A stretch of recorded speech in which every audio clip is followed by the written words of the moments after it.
Yeah. It's a bit of a pathetic gift. I've got half a cup of Starbucks latte if you fancy anything like that at all. Do you need Actually, I would anything? love some water. So water? Yeah. We've got enough water here Perfect. to do anything you like. Got Your seats, we're going to be starting as soon.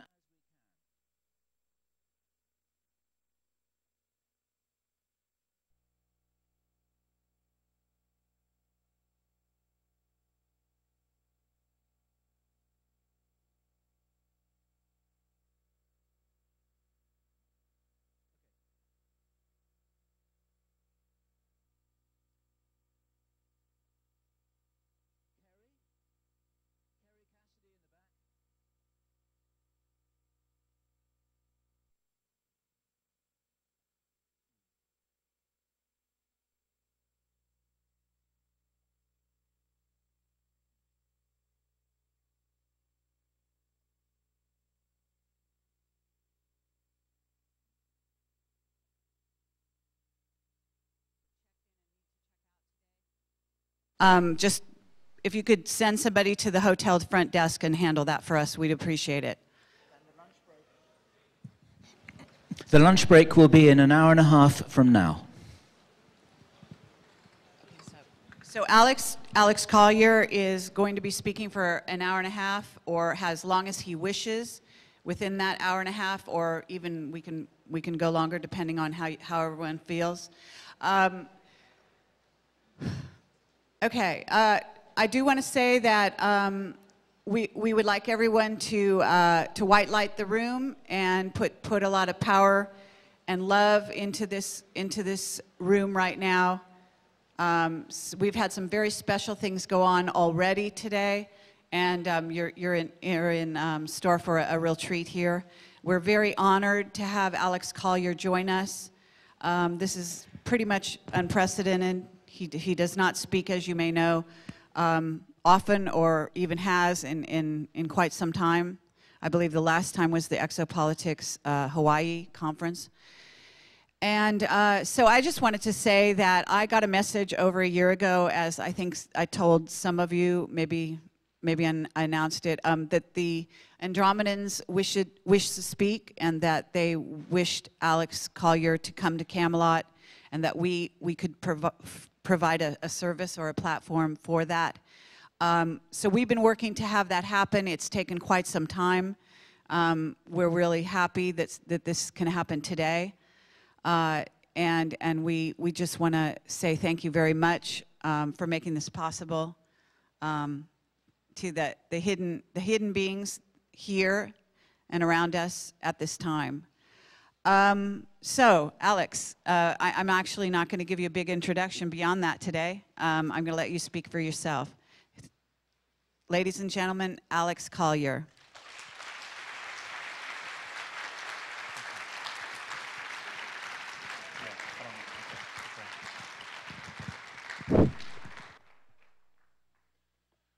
Good morning. I want to thank Bill and Carrie. I want to thank all of you. I want to thank the incredible speakers.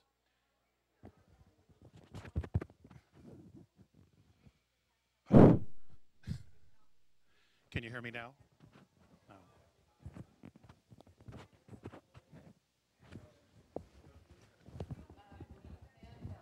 Okay. Keep talking. Testing 1 2 3. Testing 1 2 3. Can you all hear? All right, great.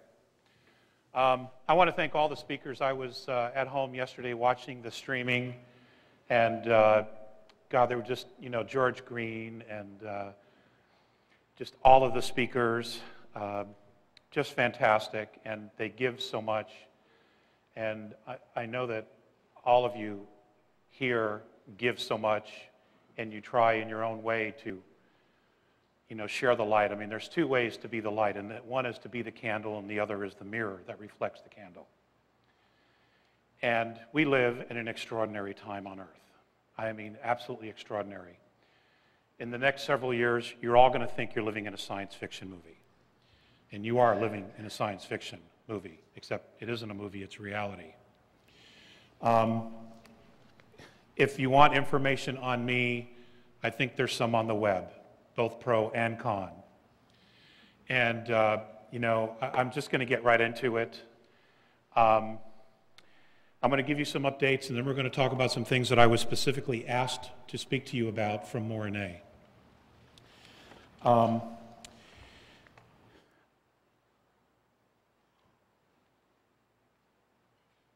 Einstein said, you cannot solve the problems of the world with the same thinking that created them. And that is no more prevalent and relevant than it is today. We have enormous problems, or challenges, I should say, challenges, that take enormous amount of brainstorming and solutions. The difficulty in trying to solve some of the issues that we have is the fact that we do not have all the data. And the two gentlemen that were up here prior to, you know, alluded to that. So did Robert Dean, Mr. Green, Bill and Carrie have. So many of the speakers, you know, as we keep trying to go forth and gather all the information to try to solve this out. I, like many of the other speakers, and each of you have a small piece of the puzzle.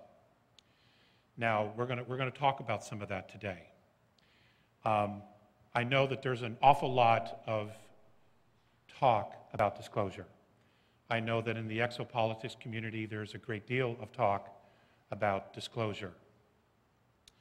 I personally don't believe the United States government's ever going to admit it. It'll probably come from another country, India or China, first. Or the extraterrestrials themselves are going to show themselves and just say, hey, the charade's gone on long enough, which is probably the highest probability at this point.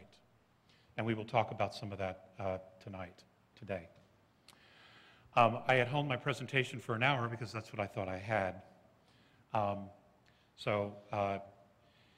In talking about solving the problems, at the very top of our power structure, the planet Earth lives in a pyramidal power structure. Extraterrestrial civilizations no longer use that power structure, the pyramidal power structure. They have been using a holographic ever since the end of the Orion Wars, okay, which would be in our linear time about 360,000 years ago. Since then, most of the civilized, benevolent civilizations, including some of the rogue regressive groups, and they are a minority, have been using a holographic social structure. And we're going to talk about that today, okay? We're also going to talk about creating a new domain of knowing, a space in which we can create an opportunity for Earth to be mentored, because we need some help here. We are a little bit in over our heads, okay? So, it takes me a little while to warm up here. I'm a little rusty.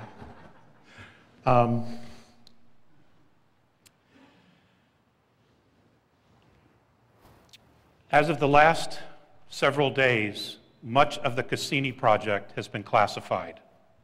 The reason for that is because of all the mothership activity that has now been filmed and documented in the Saturnian system around Saturn. We also have 1.5 million miles off of the South Pole, a 20-mile craft that has sat in a stationary. NASA